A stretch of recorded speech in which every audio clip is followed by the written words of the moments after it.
Selamat malam semuanya, Namo Buddhaya. Termuliakan para bante yang telah hadir, seluruh pejabat, panitia, para romo dan ramani, kemudian yang berdana tenaga, juga para donatur yang berdana materi, semuanya selamat malam. Bapak Ibu Saudara, ya, yang kenal saya tahu kalau baru mulai ceramahnya nyari apa Bapak Ibu? Nyari jam. Dapat sudah. Ya, sebentar lagi jam 7. Saudara-saudari, ini adalah Dhamma Talk yang diselenggarakan di hotel, sepertinya yang keempat bagi saya. Dan saya ingin cerita ke Bapak Ibu Saudara, sulit Bapak Ibu. Jadi yang saya alami, saya jadi tidak serileks kalau di wihara, agak kaku, tegang. Oleh karena itu saya selalu siasati, saya bawa semua contekan saya. Tapi saking tegangnya Bapak Ibu Saudara, kadang-kala setelah saya buat semua pelajaran ini, saya ragu, gawat ini kayaknya siapnya 4 jam ini. Ya, selalu berulang-ulang materi yang saya berikan itu berlebihan. Tapi tidak apa-apa saudara-saudari, karena sesungguhnya kalau di wihara itu tolak ukurnya bukan jam. Kalau di wihara tolak ukurnya adalah semangat Anda. Ya, saya selalu lihat ini radar aktif Bapak Ibu, masih semangat Anda. Ya. Tapi kalau di hotel tidak bisa ditambah terkadang. Kenapa? Ada jam sewanya Bapak Ibu. Tapi tidak apa-apa, saya sudah melirik Bapak Ibu, selebritis ikut jadi donatur ya. Ya, saya pikir aman ya. Saya pikir aman. Kalaupun tidak aman, jangan khawatir. Saya lihat lagi, ada keluarga Tandera dan keluarga Kunardi ya. Ya. Jadi bilnya tidak ke saya Bapak Ibu Saudara. Anumodana. Hari ini, beberapa waktu yang lalu, saya mendapatkan kesempatan, saya mendapatkan undangan dari Ibu Megawati. Ingin mempersembahkan dhamma kepada banyak orang masyarakat Buddhis dalam rangka wedding anniversary yang ke-37. Lalu Bapak Ibu Saudara, saya diminta tema. Saya mikir, apa tema terbaik? Sebelum saya cerita kenapa saya putuskan tema ini, saya curhat sedikit Bapak Ibu. Sepanjang saya mengajar Dhamma, saya selalu hanya punya satu tujuan paling besar yang mendominasi pikiran saya. Kalau tujuan-tujuan yang lain itu persentasenya 10%, 15%. 85%, bahkan 99% barangkali. Tidak tahu, sulit mengukur otak ini. Yang selalu saya pikirkan adalah bagaimana para pendengar itu bisa bijaksana. Bagaimana para pendengar bisa bahagia. Kunci saya hanya 2. Bahagia, bijaksana. Dan terima kasih, hari ini video YouTube itu berkembang begitu pesat, dan saya pribadi belum punya channel. Ya, karena belum ada tingkat yang serajin itu untuk bikin channel sendiri. Tetapi dibantu oleh begitu banyak pihak, Bapak Ibu Saudara bisa belajar Dhamma. Dan yang paling penting itu adalah dharmanya. Kembali poinnya adalah kebijaksanaan dan kebahagiaan. Bapak Ibu Saudara, 2 kali dalam hidup saya setelah menjadi ibu, saya mendapatkan kabar ada umat tidak tahu, umat Buddha atau simpatisan, yang akhirnya batal bunuh diri karena mendengar ceramah yang saya sampaikan. Bapak Ibu Saudara, bukan melihat tragedinya, tapi melihat bagaimana seseorang keluar dari tragedi itu menjadi penyemangat besar untuk saya. Jadi saya mengajar dari kota ke kota, desa ke desa, kelelah letihannya hilang. Bapak Ibu Saudara, saya buat judul ini, Dharma and Your Very Best Life. Saya pikirkan Bapak Ibu, bagaimana pesan-pesan di dalam kertas ini saya yakin akan menyelamatkan orang. Ya. Menyelamatkan itu bukan hanya menyelamatkan kesengsaraan, bahkan mungkin nyawa Bapak Ibu. Jadi Bapak Ibu Saudara, ceramah hari ini saya buat unik Bapak Ibu. Ini adalah apa yang harus difokuskan oleh seseorang umur 0 sampai 70 per 10 tahun. 0 sampai 10, 10 sampai 20, 20 sampai 30, batasnya 70. Di atas 70 berarti lebih kurang sama. Lalu Bapak Ibu, saya ingin agar semua pikiran Bapak Ibu itu aktif malam ini. Artinya apa? Itu mikir. Nanti akan ada pertanyaan. Umur 10 sampai 20, apa satu hal paling penting dalam pemikiran Anda? Anda boleh menebak-nebak. Mungkin Anda benar, tapi sayang, kuis tidak berhadiah. Hadiahnya nanti door prize. Oleh karena itu Bapak Ibu Saudara, Anda tunggu juga Anda ada di range umur apa. Sebelum saya mulai, saya kasih bocoran. Tadi dikatakan oleh Pak Po,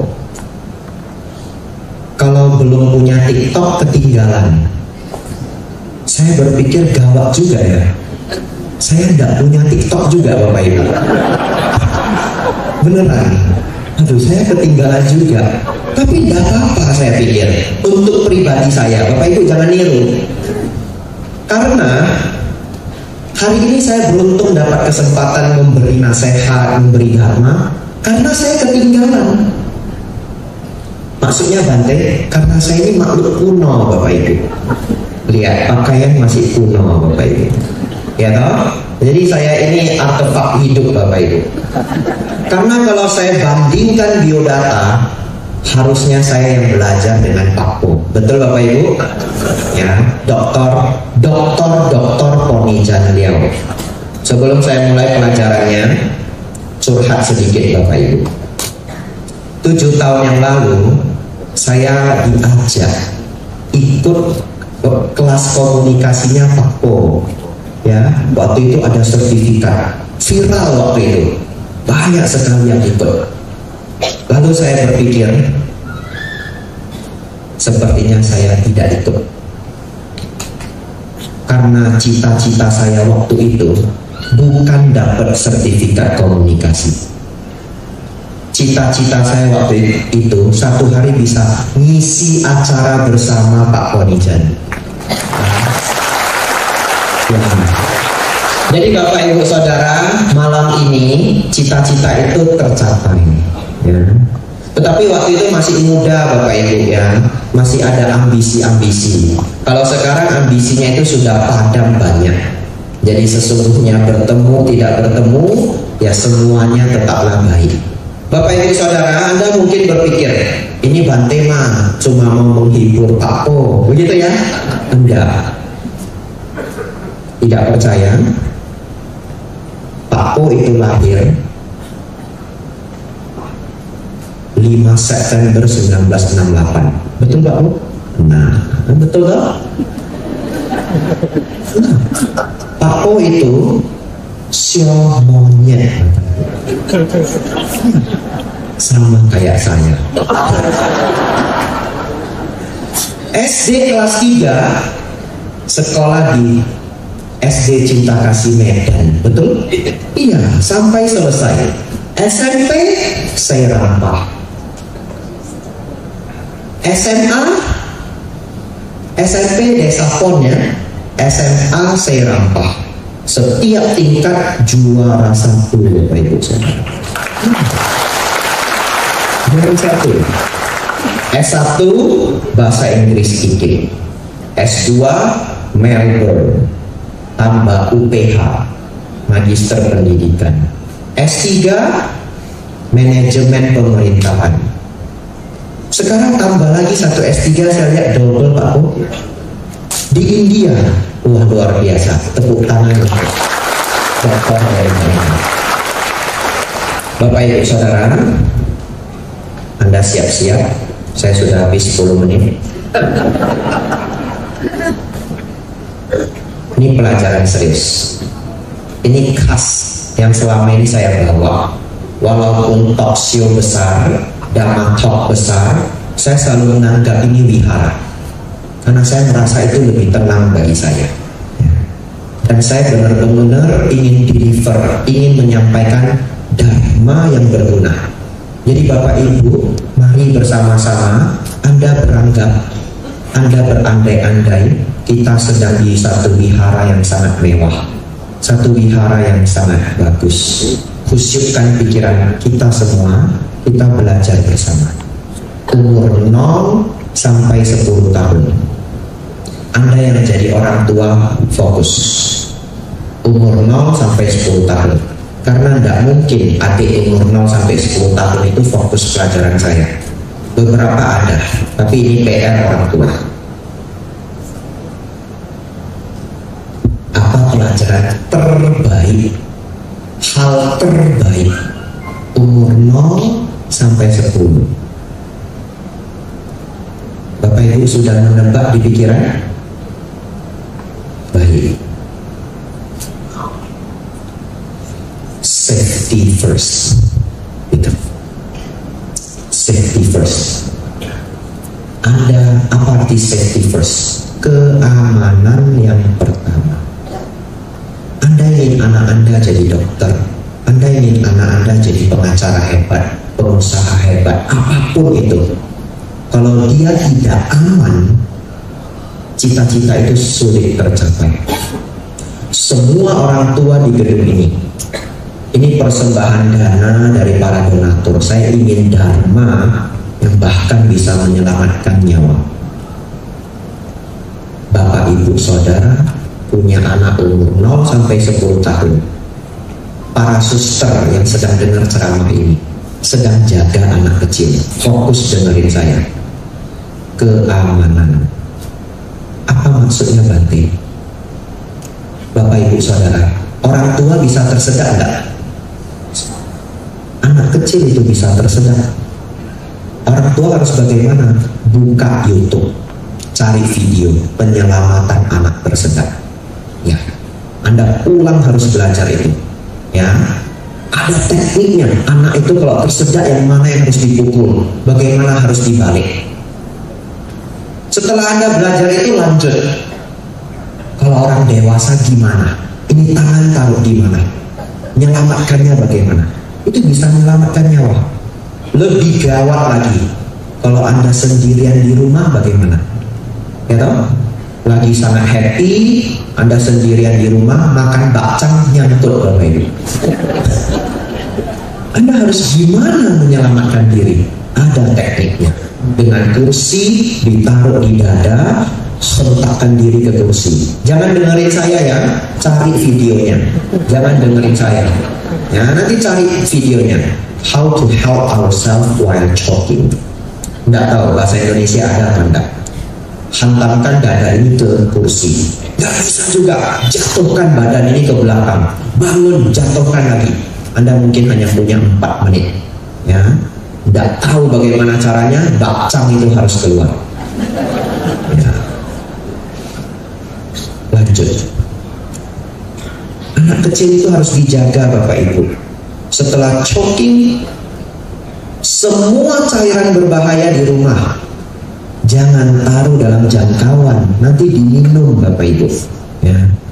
Lalu kalau saklar itu listrik terlalu rendah, apalagi kalau ada konstruksi rumah belum selesai. Kalau rumah sudah selesai itu listriknya membal, tapi kadang konstruksi belum selesai itu listriknya lengket. Ya, Anda tutup Bapak Ibu. Mau tutup bagaimana caranya silahkan. Penutupnya bermerek, tidak bermerek, tidak apa-apa. Anda survei seluruh rumah Anda, jangan ada yang berbahaya. Beberapa kali saya nonton video Bapak Ibu, anak kecil itu main-main ke jendela, nyangkut Bapak Ibu. Ada yang hampir jatuh, ada yang kepalanya lengket, untung ada tetangga yang nolong. Kalau sampai ada videonya, itu yang selamat. Betul ya? Yang tidak selamat itu ada. Ya? Ada anak kecil, aduh saking sedihnya saya nggak tega untuk menceritakan. Tapi saya harus ceritakan, jatuh dari jendela. Ya? Mohon maaf, sangat sedih, bukan di Indonesia. Bapak Ibu Saudara, apapun cita-cita Anda untuk anak Anda, umur 0 sampai 10, safety first. Jaga anak Bapak Ibu Saudara. Jangan sampai hilang, jangan jatuh, kena listrik, dan yang lain-lain. Saya kasih satu cerita cepat Bapak Ibu, real story. Manusia itu sangat aneh Bapak Ibu Saudara. Sangat aneh. Jadi saya ingin ubah mindset Anda malam hari ini. Bapak Ibu Saudara tahu, semua orang yang terjatuh karena bermain di tepi jurang, itu karena kepedean. Ya, semua orang yang jatuh itu tidak pernah terpikir dia akan jatuh. Jadi confidence, kepercayaan diri orang yang jatuh itu sama itu dengan orang yang belum jatuh. Ya, nggak ada kalau Anda survei orang yang jatuh itu Anda tanyain, kamu kenapa nggak takut di tepian jurang? Saya nggak kepikiran kalau saya bisa jatuh. Betul Bapak Ibu Saudara? Oleh karena itu satu cerita ini mudah-mudahan bisa menyelamatkan Bapak Ibu Saudara atau siapapun karena ini direkam. Bertahun-tahun yang lalu Bapak Ibu saya masih SMP. Waktu itu tiba-tiba muncul satu peraturan tidak pakai safety belt, seat belt, kena 1 juta. Uang dulu. Ya, uang dulu. Jadi berat itu kalau uang dulu. Bapak Ibu Saudara, mobil papa saya bahkan tidak ada seat beltnya, karena mobil dulu Bapak Ibu. Akhirnya bagaimana? Cari di gudang, ketemu seat beltnya forklift. Tahu forklift? Mobil untuk angkat barang di gudang itu. Jadi pasang seat belt forklift dari bawah naik ke atas. Kalau Bapak Ibu seat beltnya atas turun ke bawah, ini bawah naik ke atas. Saya pakai itu seat belt bertahun-tahun, bawah tarik ke atas Bapak Ibu. Lalu Bapak Ibu Saudara, peraturan itu baru dibuat tidak 1 bulan, papa saya ditabrak oleh kontainer 16 ban di tol Medan Tanjung Morawa. Real story. Medan Tanjung Morawa. Setelah ditabrak Bapak Ibu, pengendara truknya itu pintar sekali. Tertabrak itu di tempat dia salah. Di tempat dia salah. Tapi bagaimana? Supir truknya punya pengalaman tinggi, dia tarik mobil itu sampai seakan-akan kita yang salah. Jadi mobilnya keseret Bapak Ibu. Setelah keseret, karena kekuatan dari seretan itu, terbalik mobilnya. Sedahsyat itulah. Saya tidak ikut Bapak Ibu. Lalu pemadam kebakaran datang, ambulans datang, polisi datang. Menunggu sejauh itu tidak ada yang berani ngomong. Takut mobilnya meledak. Bapak Ibu tahu apa yang terjadi? Papa saya lecet pun tidak. Lecet pun tidak. Siapa yang menyelamatkan Bapak Ibu? Seat belt forklift. Untung forkliftnya itu made in Japan. Untung Bapak Ibu ya. Ya. Bapak Ibu Saudara, ini seperti bukan dharma tapi ini dharma. Kenapa? Belajar dharma tidak boleh ceroboh. Dharma mengajarkan kita tidak ceroboh. Pergi kemana sedekat apapun pakai seatbelt. Pakai seatbelt bukan takut sama polisi. Pakai seatbelt takut kecelakaan. Nomor 2, sedekat apapun itu warungnya, Bapak Ibu naik motor tolong pakai helm. Ya, tolong. Biokin bantekin aja. Gak apa-apa banting deket aja, enggak, tolong. Nanti sudah mau digas itu motornya, muncul suara saya, tolong. Ya, muncul ya bisikan, tolong. Kenapa? Tetangga saya meninggal. Kemana? Ke warung, Bapak Ibu. Jadi Bapak Ibu yang sudah umurnya mungkin sedikit, ada yang lebih dari saya, ada yang sepantaran. Anda pasti dengar kok cerita orang tabrakan dekat rumah. Betul ya? Ya tidak harus meninggal, tapi ya bisa terjadi begitu. Bapak Ibu Saudara, sedekat apapun rumah, pakai helm. Lanjut. Ceritanya seatbelt, ceritanya helm, Anda aplikasikan ke semuanya.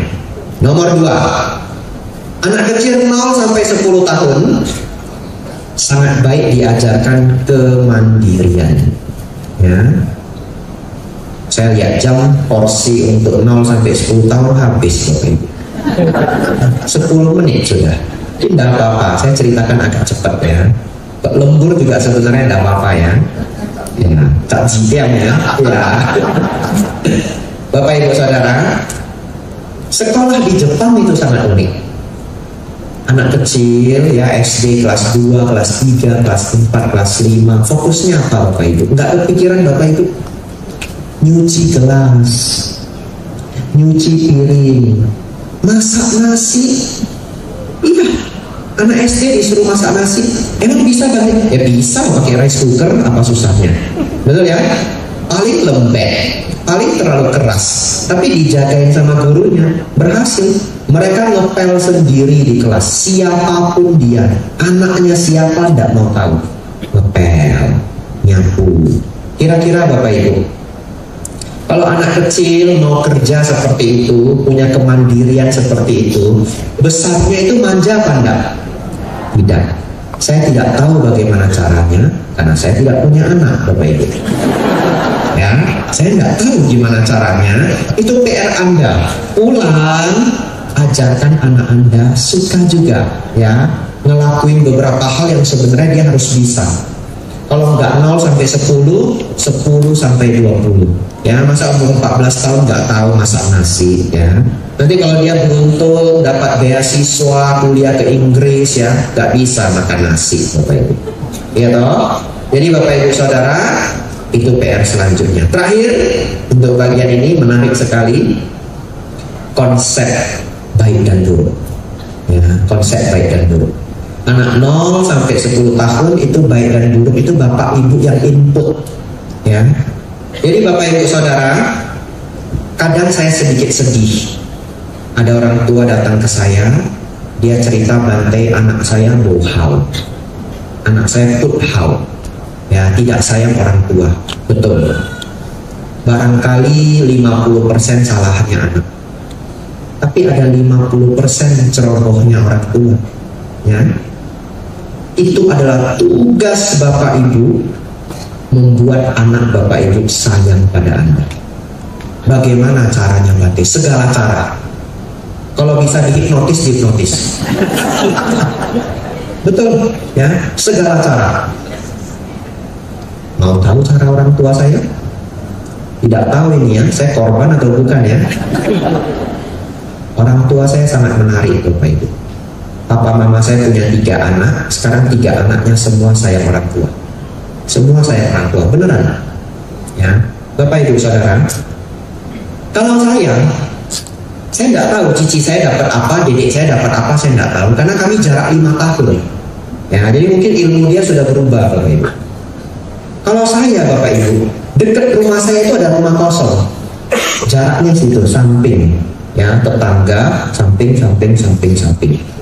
kosong. Rumah tua, bukan rumah kosong. Ya, rumah kosong dan sudah tua, terbengkalai. Jadi tidak tahu bagaimana ceritanya. Mama saya selalu cerita bahwa dulu ada anak laki-laki tinggal di sana. Namanya Jimmy. Dipanggil cendol. Iya, saya tidak pernah ketemu Jimmy ini seperti apa, saya tidak pernah ketemu. Lalu mama saya cerita, sangat jahat dia ke orang tua. Sampai satu ketika pernah nendang mamanya sendiri, berkelahi sama papanya sendiri. Setelah dia kerja, apapun yang dia kerjakan gagal. Apapun yang yang dia sentuh gagal, dia jadi orang sial.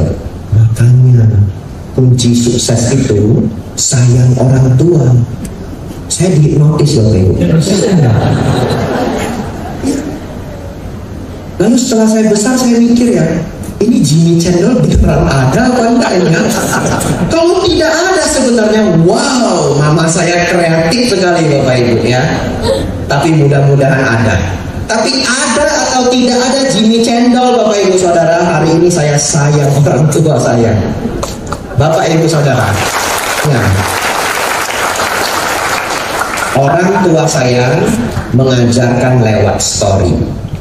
Itulah bagaimana ayah ibu saya mendidik anaknya, selalu lewat story, selalu ada storynya. Itu salah satu ilmu orang tua saya. Saya tidak tahu ilmu Anda bagaimana. Bapak Ibu Saudara, buatlah anak Anda sayang pada Anda. Itu tugas Bapak Ibu Saudara.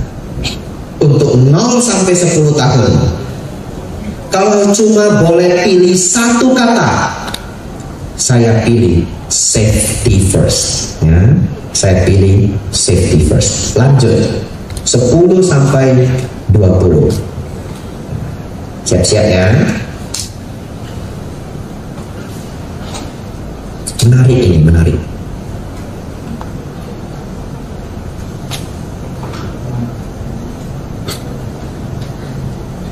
Skill,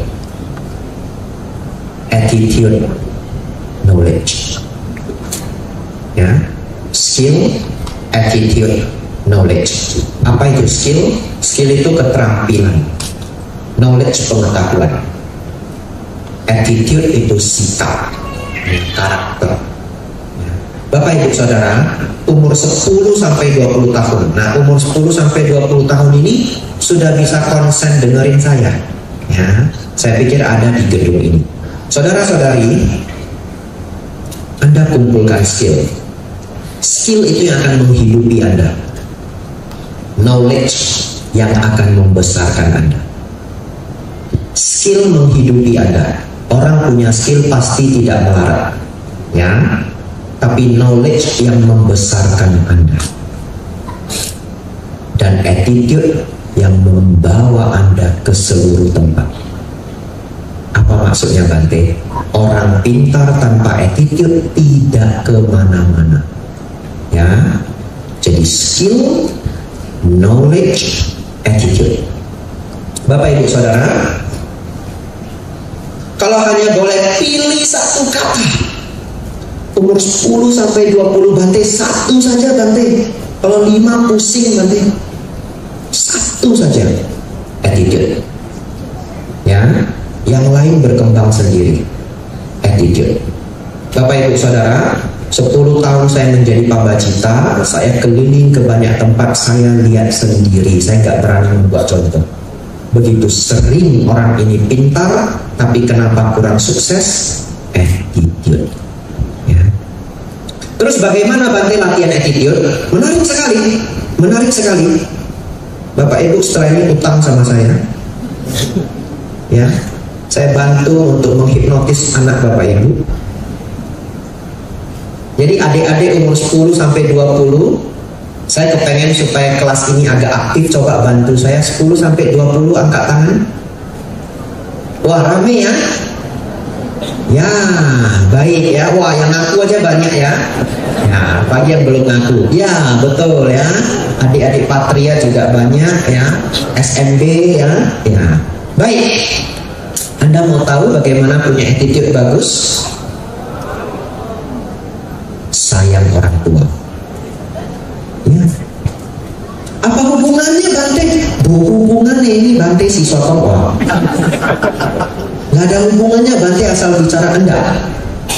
Bapak Ibu Saudara, adik-adik semua, kalau Anda di sekolah senang sama gurunya, pelajarannya masuk enggak? Masuk. Kalau Anda tidak suka dengan guru Anda, pelajarannya tidak masuk.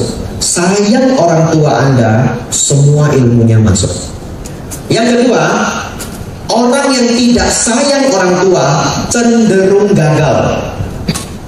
Saya duduk mikirin, Mikirin yang lama Bapak Ibu, kok bisa gagal ya, orang nggak sayang orang tua kok bisa gagal ya. Memang kalau secara hukum karma pasti, karena orang tua itu adalah Brahma di rumah kita. Tapi saya ingin mikir yang logis banget gitu, ada nggak? Ketemu Bapak Ibu, ketemu. Ini mikirnya lama Bapak Ibu. Bapak Ibu beruntung hari ini hadir. Ya, tahu apa rahasianya? Ini rahasianya, dengarkan baik-baik. Kalau orang yang paling sayang pada kita di muka bumi ini, mohon maaf sebelum saya lanjutkan, orang tua kita itu tidak harus orang tua kandung. Siapapun yang membesarkan kita itu orang tua kita. Ya, ama, akong boleh, ikut ii boleh, ya, kita diangkat orang boleh. Siapapun yang membesarkan kita itulah orang tua kita yang sebenarnya. Ya, ada yang dari kecil kurang disayang, SD kelas 6 baru ketemu orang yang merawat dia dengan cinta kasih sampai SMA. Itu orang tua dia yang sesungguhnya. Baik, renungkan mereka. Bapak Ibu Saudara, kalau ada seseorang, bahkan kepada orang yang paling menyayangi dirinya di muka bumi ini, dia tidak mau membalas budi, kira-kira kepada siapa dia mau membalas budi? Ngerti maksudnya? Renung lagi ya. Karena ini saya renungnya ini 2 minggu Bapak Ibu. Mau ditransfernya gak sulit. Kalau seseorang terhadap sosok yang paling menyayangi dirinya di muka bumi ini pun dia tidak mau membalas budi, kira-kira kepada siapa dia mau membalas budi? Jawabannya tidak ada. Dia hanya membalas budi ketika masih ada untungnya. Ya. Dan orang seperti itu tidak akan pernah mendapatkan kesempatan besar. Anda tahu kenapa? Karena yang memberi kesempatan besar itu adalah orang di atas ke orang di bawah. Di atas itu bisa lebih kaya, lebih pintar, lebih tua. Jadi kalau orang di atas kita, umur 50, sukses, punya banyak pengetahuan, bijaksana, dia tahu anak ini punya loyalitas atau tidak. Lihat aja tahu. Oleh karena itu dia gagal dimanapun, karena tidak sayang orang tua dan dia tidak tahu kenapa. Oleh karena itu adik-adik umur 0, umur 10 sampai 20 tahun, sayangi orang tua Anda sesayang mungkin. Tidak tahu kenapa. Begitu Anda besar, Anda didukung semua orang dan Anda nggak tahu kenapa. Saya kasih tahu kenapa. Body language Anda meta. Terhadap orang yang pernah membantu Anda care. Anda balas budi. Dan itu membuat Anda menjadi besar. Saudara-saudari, umur 10 sampai 20 tahun, sayang orang tua Anda. Setelah itu Bante tetap sayang. Baik, fokus adik-adik umur 10 sampai 20 semuanya fokus juga ya. Kenapa saya bilang semuanya harus fokus juga? Bisa saja di umur 30, di umur 40 Anda belum menyelesaikan PR ini. Betul ya? Selanjutnya apa? Umur 10 sampai 20 adik-adik fokus. Para panitia yang pakai baju patria fokus. Ini berharga. Selective friendship. Ya, pilih teman Anda dengan baik. Itu advice terbaik saya hari ini. Pokoknya adik-adik umur 10 sampai 20 tahun, Anda sayang orang tua, Anda pinter-pinter pilih teman, mungkin nasihat itu cukup untuk Anda. Loh kok bisa Bante? Anda duduk di sebelah orang juara 1. Semales-malesnya kita juara 9. Iya, hidup itu gampang.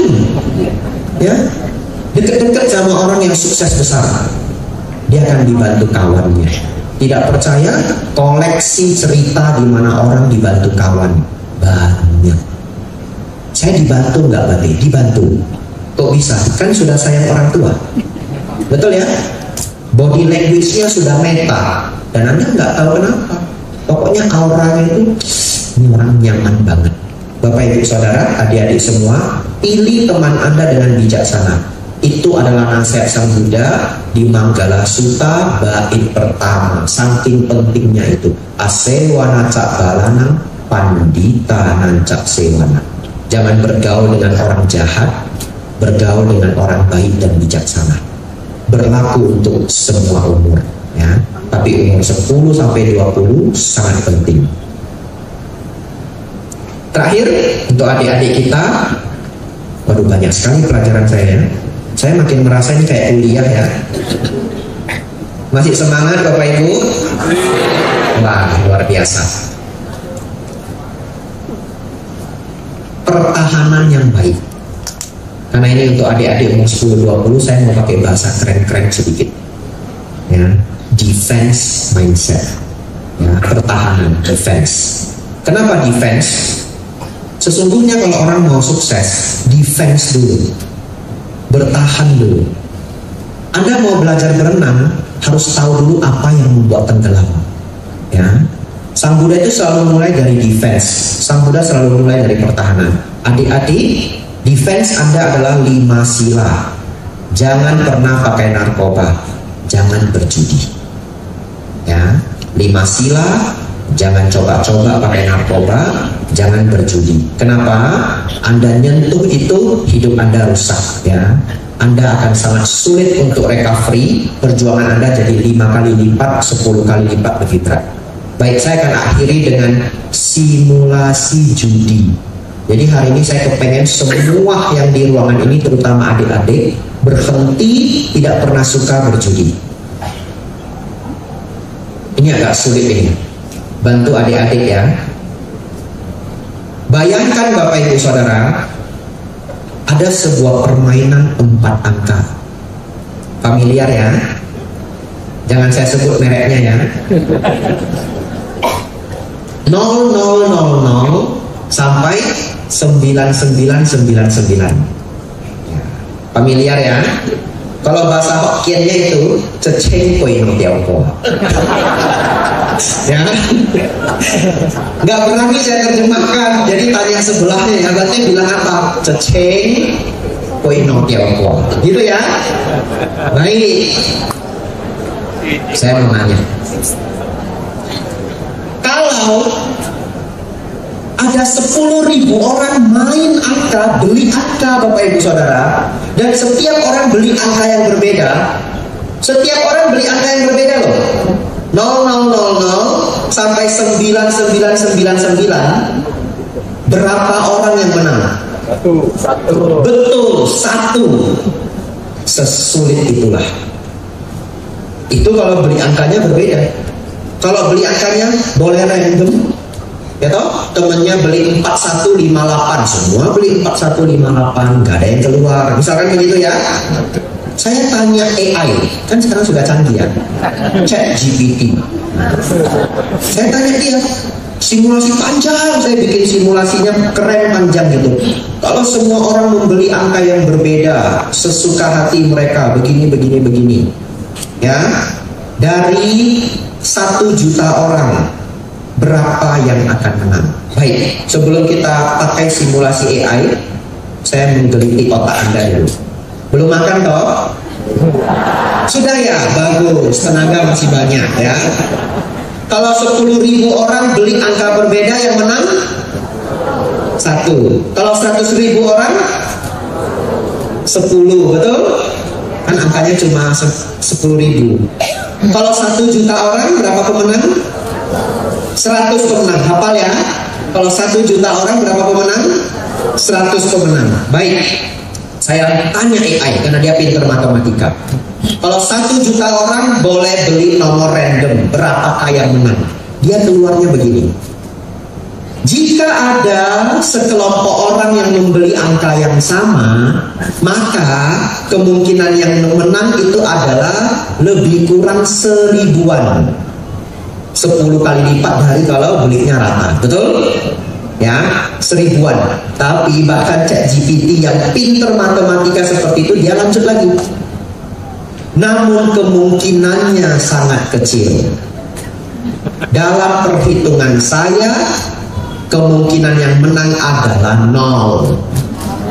Ya, Mari kita buat simulasi yang lain. Adik-adik dengerin ya, umur 10 sampai 20 tahun, pokoknya jangan nyentuh judi. Saya buktikan kepada Anda malam hari ini. Semoga dewa membantu saya membuat simulasi ini. Ya. Ruangan ini kan 1.100 orang. Coba angkat tangan, siapa yang pernah menang lucky draw weddingnya, pernikahannya, lucky draw juara 1, siapa?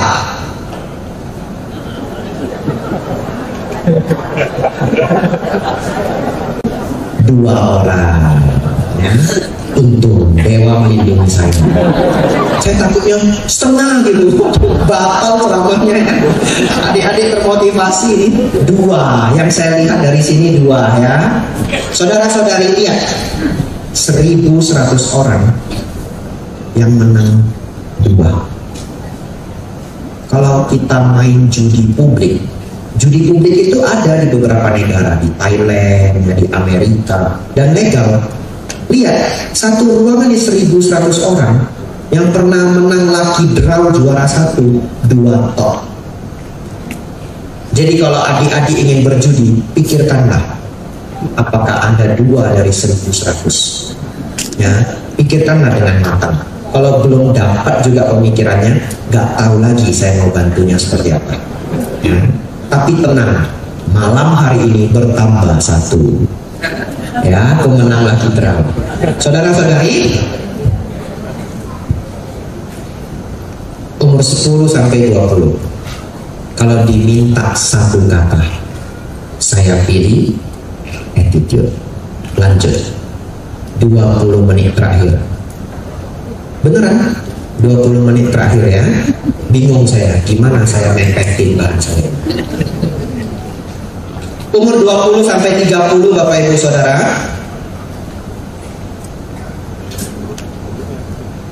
Ini paling banyak mungkin di sini ya.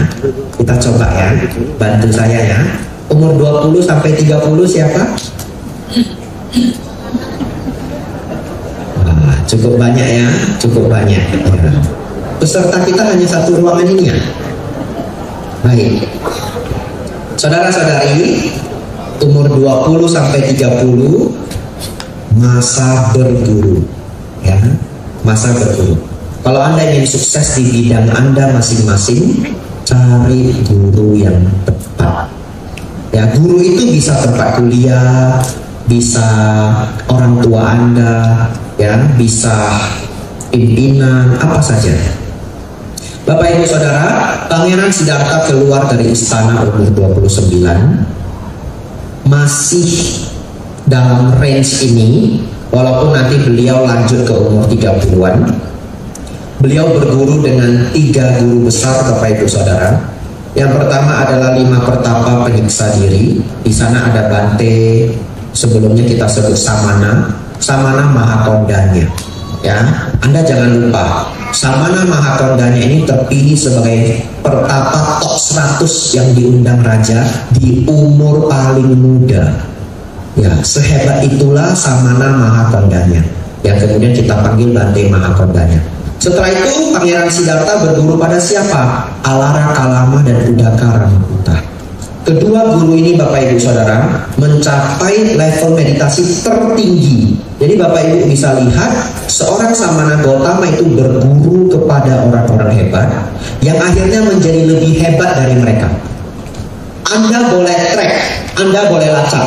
Mereka-mereka yang menjadi sangat hebat di dunia ini, mereka berguru dengan orang-orang hebat yang akhirnya menjadi lebih hebat dari guru-gurunya. Salah satu cerita paling favorit saya, tidak saya ceritakan malam ini, adalah Michael Faraday, yang penemu semua penemuan listrik. Dia berguru dengan seorang profesor yang galaknya minta ampun, dan dia tetap ikut profesor itu selama 7 tahun kalau saya tidak keliru, dan akhirnya menjadi legenda saintis elektronika, kelistrikan, sudah paling legend, Michael Faraday. Saudara-saudari, umur 20 sampai 30, Anda dengar saya baik-baik, Anda berguru dengan baik. Masa magang. Anda harus belajar tahan dimarahi. Ya, Anda harus kosongkan cangkir Anda 2/3. Masih ada lah isinya 1/3 ya. Ya, Anda harus sabar, Anda harus tahan dimarahi, Anda harus ambil semua ilmu guru Anda. Kalau Anda beruntung, Anda ikut orang tua Anda, ambil semua ilmunya. Walaupun Anda sudah lebih modern, orang tua kita konvensional, 4 tahun pertama jadi orang bodoh saja. Ya, supaya ilmunya turun semua. Nah, begitu lewat 4 tahun, sudah keminter kalau bahasa Jawanya. Nggak apa-apa, sudah 4 tahun, ilmu sudah turun semua.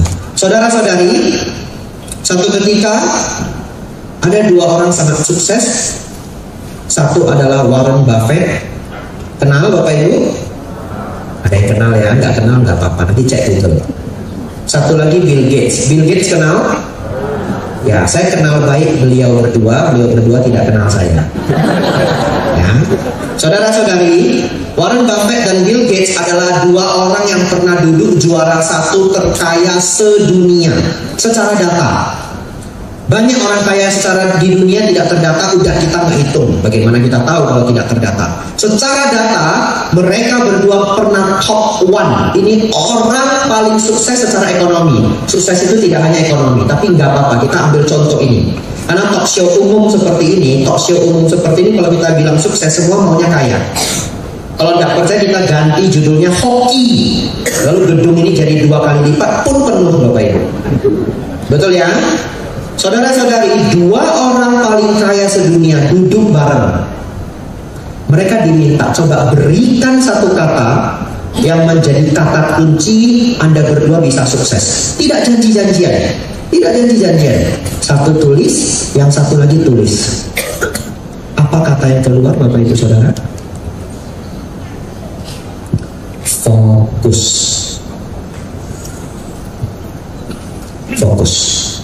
Apapun yang Anda senangi, Anda kerjakan, Anda tahu itu berharga, Anda tahu itu berkualitas, pilih dengan baik, jangan cuma ikut teman, lakukan semua proses filter itu, Anda dapat yang terbaik versi Anda, fokus. Ya. Saya pelajari background kehidupan Pak Ponijan. Beliau sangat fokus 2 hal, pendidikan dan ilmu kependidikannya, yaitu komunikasi. Dari dulu beliau juara. Ya, kalau satu sekolah saya duduk di sampingnya. Beliau juara 1, saya juara 9. Nyontek. Ya.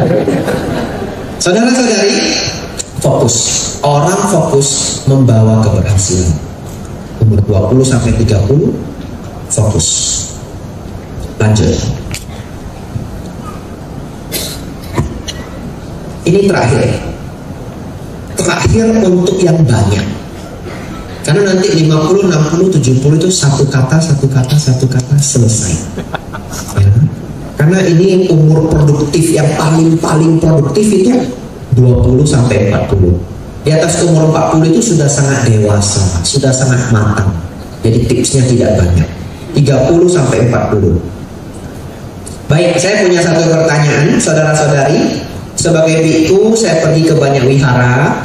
Umat itu sering bertanya seperti ini, Bante, wihara kami itu nggak ada anak muda, Bante. Yang sepuh-sepuh semua. Sepertinya ya Bante, agama Buddha akan punah. Pernah ada yang mikir begitu? Ada ya? Anda belum lagi. Saya ngajar ke wihara di Magelang, Bapak Ibu. Umatnya tinggal 11. Semuanya sepuh, anak muda 1 aja nggak ada. Dan setiap saya mau mengajar ke sana, kalau ketemu Bante Joti Dhammo, guru saya, beliau menyampaikan, Abi jatuh, jangan cerita kematian ya. Kasihan sama mereka. Baik Bante, yang senang-senang aja. Baik Bante. Kadang Bapak Ibu Saudara, yang datang ke wihara tinggal 7, sama saya 8 ya. Bagaimana tidak berpikir agama Buddha akan punah? Tapi Bapak Ibu Saudara, satu ketika saya ditanya, Bante, agama Buddha akan punah, anak-anak berkurang terus? Saya jawab tidak. Saya jawab tidak. Agama Buddha itu sampai sekarang masih juara 3 dunia, lebih kurang 500 juta jiwa. Banyak. dengan marketing yang paling lemah sedunia. Betul.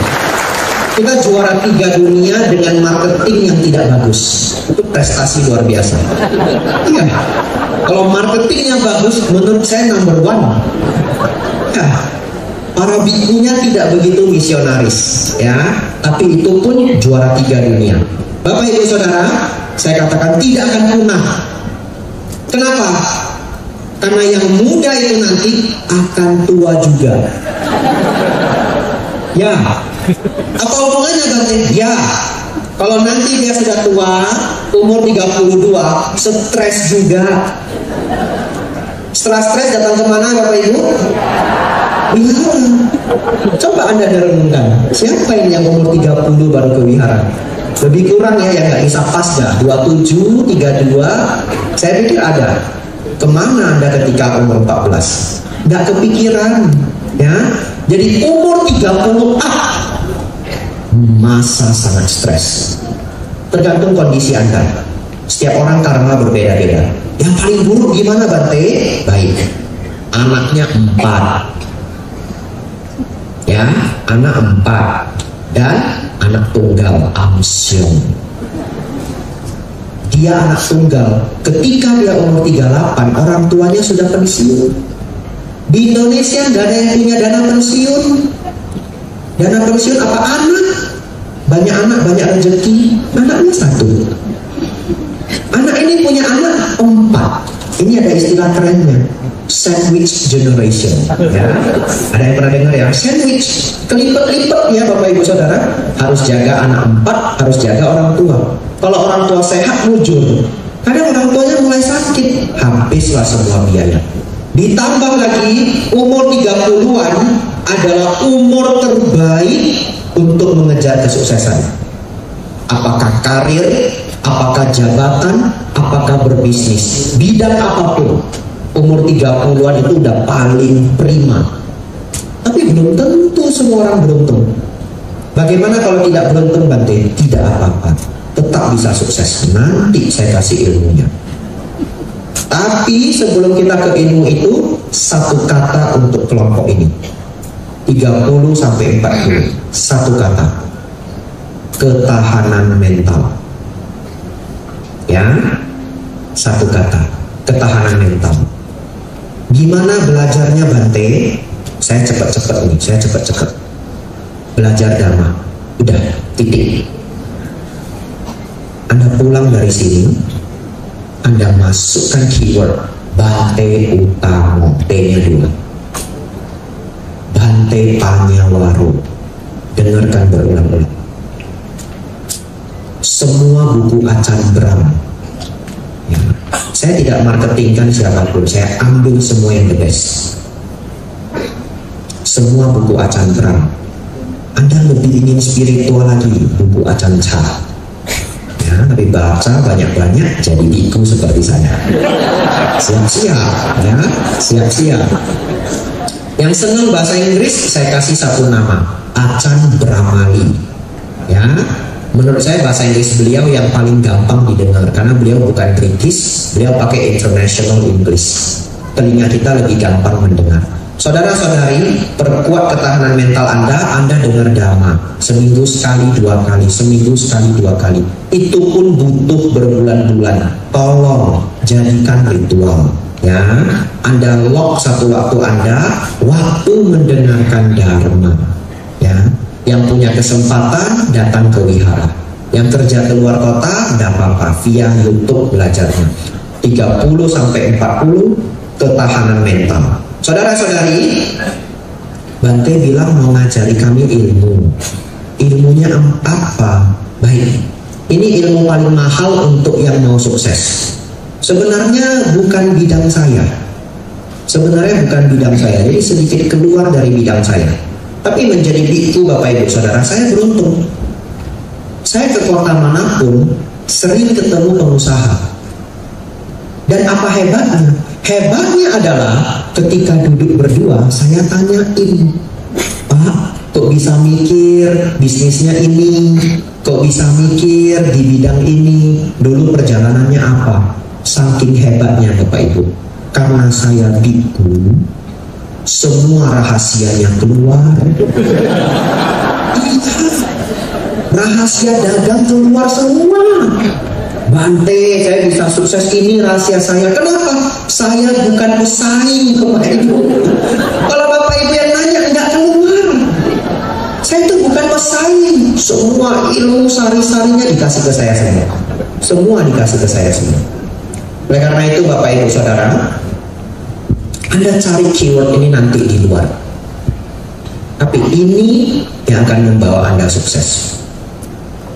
Saya akan jelaskan sangat singkat. 1. Leverage.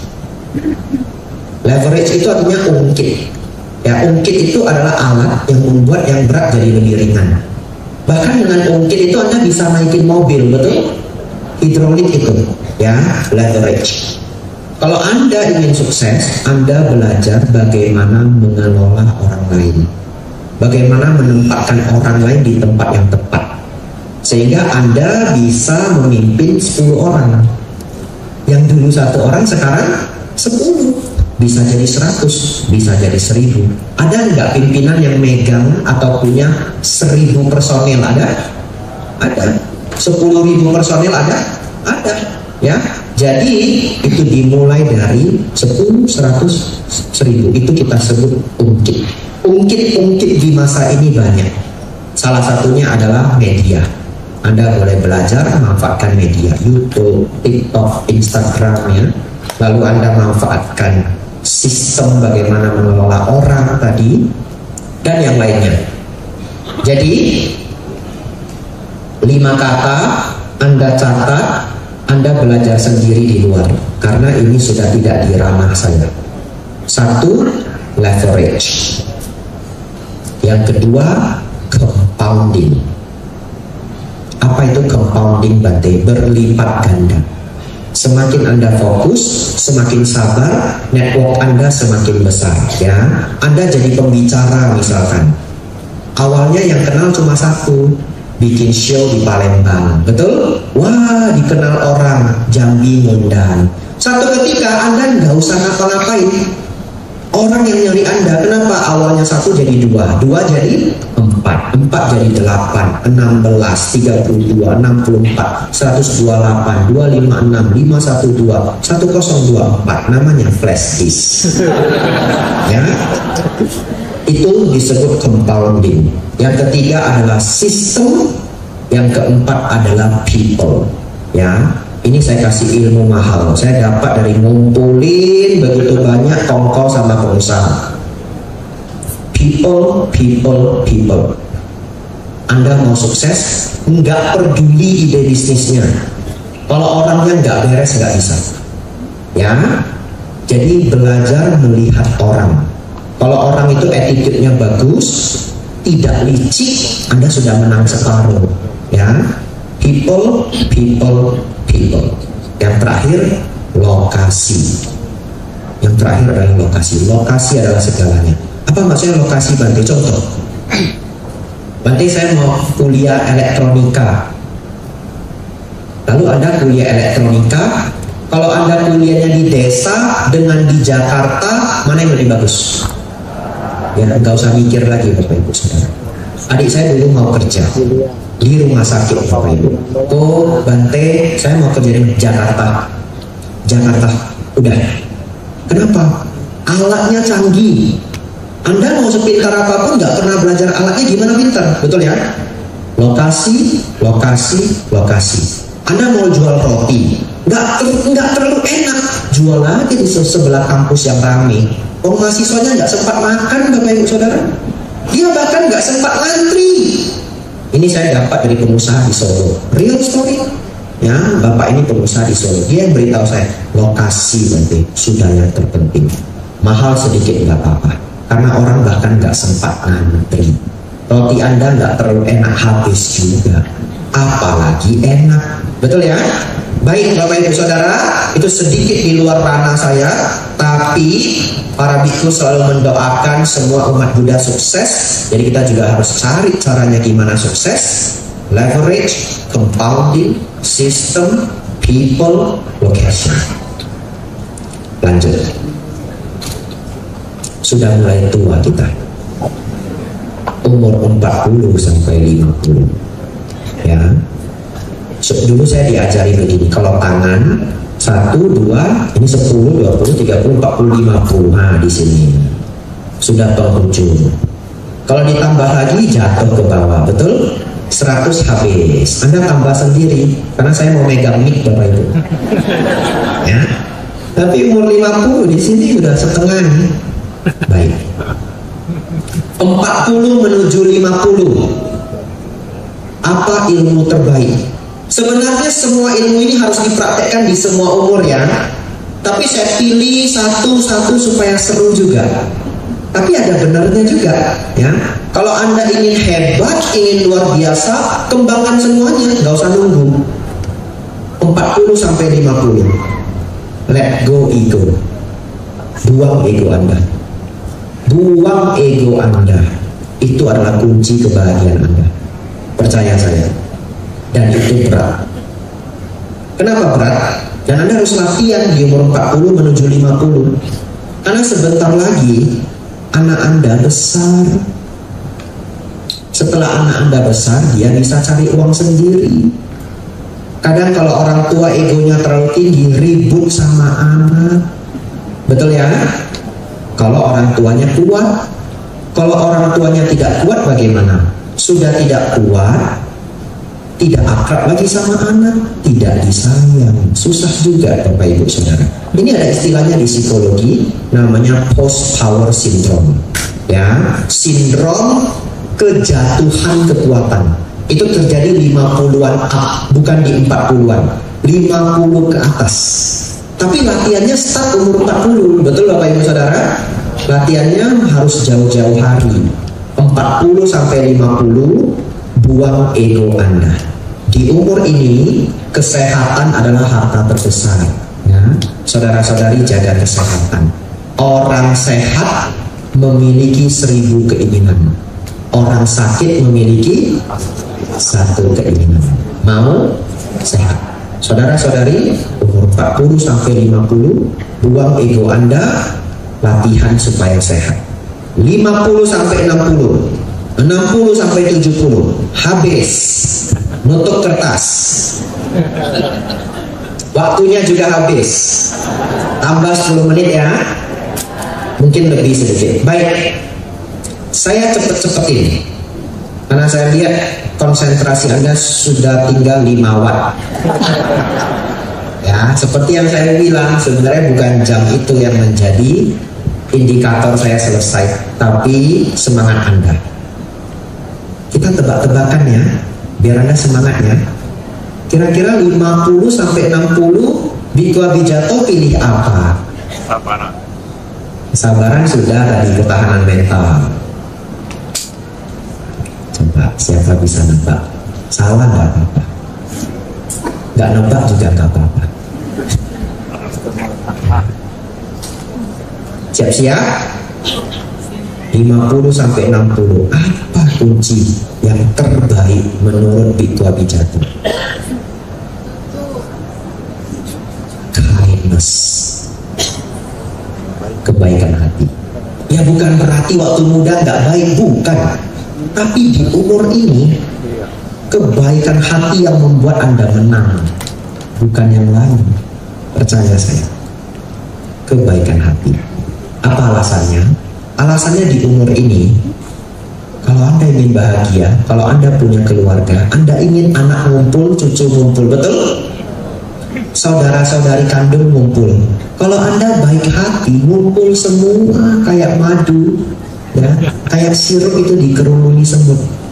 Bapak Ibu Saudara, kalau Anda tidak berkeluarga pun, Anda dikerumuni teman.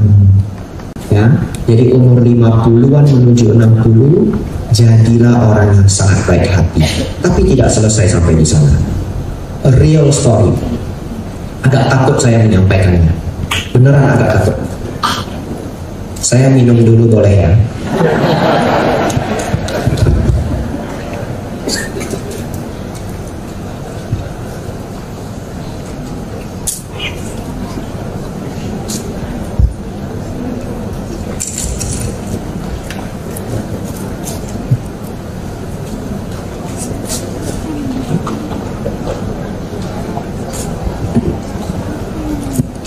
Bapak Ibu Saudara, sesungguhnya saya agak takut menceritakan ini. Oleh karena itu saya samarkan semuanya. Semuanya saya samarkan. Saya pernah ketemu seseorang, tidak boleh tahu namanya, tidak boleh tahu tempatnya, nggak ada kode. Orang ini mengaku tidak percaya agama, ateis, apapun istilahnya, nggak percaya agama. Lalu Bapak Ibu Saudara, dia sudah sangat tua. Lalu dia cerita ke saya langsung. Ini saya nggak dengar dari orang lain, nggak. Ketika dia muda, Bapak Ibu, melakukan sangat banyak kejahatan.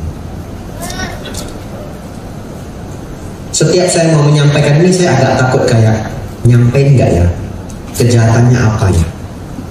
Tapi saya pikir ada manfaatnya saya sampaikan. Jahatnya itu jahat beneran.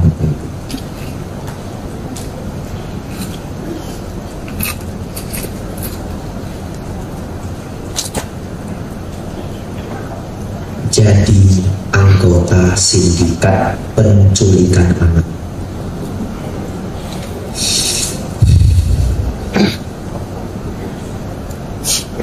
Saya belum pernah keluar ini di acara lain, karena saya selalu takut. Tapi tidak apa-apa. Hari ini orang Palembang jagain saya. Bapak Ibu tahu, walaupun dia tidak mau percaya agama, karena kalau dia percaya agama rugi, betul? Takut dia kalau dia percaya agama. Tapi dia pilih tidak percaya agama. Anda tahu, dia tetap ketakutan setengah mati menghadapi kematian. Segala macam ketakutan. Saya nggak berani kasih detailnya lagi, karena ini ada rekamannya. Sampai di situ saja detailnya. Ya. Takut sekali menghadapi kematian, padahal tidak percaya agama. Kenapa Bapak Ibu Saudara? Karena hati nurani itu tidak bisa dibohongi. Ya. Bapak Ibu Saudara, percaya saya, lakukan banyak kebaikan, karena tidak ada orang yang keluar dari hidup ini hidup-hidup, kata Acang Bram.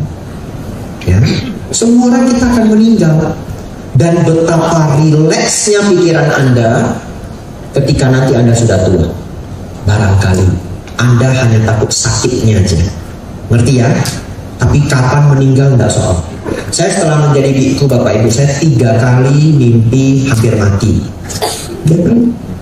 Dan saya takjub dengan diri saya sendiri. Satu ketika saya tenggelam, ditarik sama anak-anak 3 orang, mimpi Bapak Ibu Saudara. Apa yang saya lakukan? Namo tassa bhagavato arahato. Dan ketika terbangun itu saya senang dengan diri saya sendiri. Wow, dengan simulasi kematian itu pun saya sudah siap mati. Kenapa? Karena saya berpikir tidak ada kejahatan yang saya lakukan. Saya umur 32 Bapak Ibu Saudara, belum 72. Tapi saya dapat simulasi kematian itu dan sangat berharga bagi saya. Saya ingin Bapak Ibu Saudara, orang yang banyak kebajikan tidak pernah takut menghadapi kematian. Hanya sedikit khawatir rasa sakitnya. Terus gimana berarti? Nanti saya kasih ilmunya. Tapi dikasih ilmunya pun tetap susah melakukannya. Bapak Ibu Saudara, cerita nomor 2, real story. Semoga orangnya nggak dengar. Yang ini yang bagus. Saya pernah Bapak Ibu Saudara berangkat dengan seorang pengusaha. Tidak saya kasih tahu namanya, tempatnya, tidak ada kode. Pengusaha ini sangat baik hati, ya. Lalu pada saat itu kita satu rombongan mau ke satu tempat. Sebenarnya pengen saya ceritain detailnya, tapi ya ini privasinya orang. Saudara-saudari, sepanjang perjalanan kita ke airport, Bapak Ibu, pengusaha ini selalu jalan paling belakang. Jadi saya merasa aneh. Biasanya orang berhasil itu punya sifat paling depan, ya, atau mungkin ikutin orang yang paling dia favorit, ya, mungkin berarti paling senior dijagain begitu. Nah, tapi dia tidak. Dia selalu paling belakang. Lalu saya coba untuk jalan lebih pelan. Ketika saya jalan lebih pelan, dia lebih pelan lagi. Jadi saya nggak boleh paling belakang. Saya pelanin lagi, dia makin pelan lagi. Akhirnya saya masuk kamar mandi, Bapak Ibu Saudara. Masuk kamar mandi, sebentar keluar lagi. Dia di depan saya. Ternyata apa yang dia lakukan, Bapak Ibu Saudara? Ternyata dia bawa angpau segepok. Angpau segepok. Dan semua karyawan yang dia nampak, satpam, janitor ya, yang bersih-bersih ya, semuanya angpau.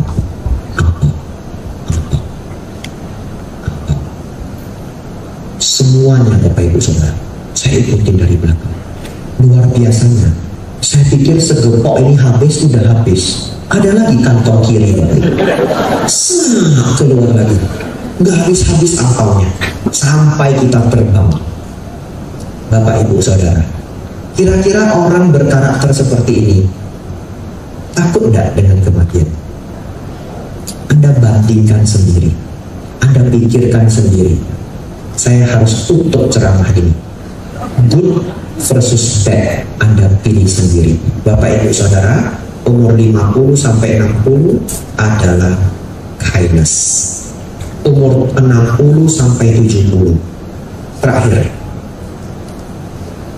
kesucian. Kesucian.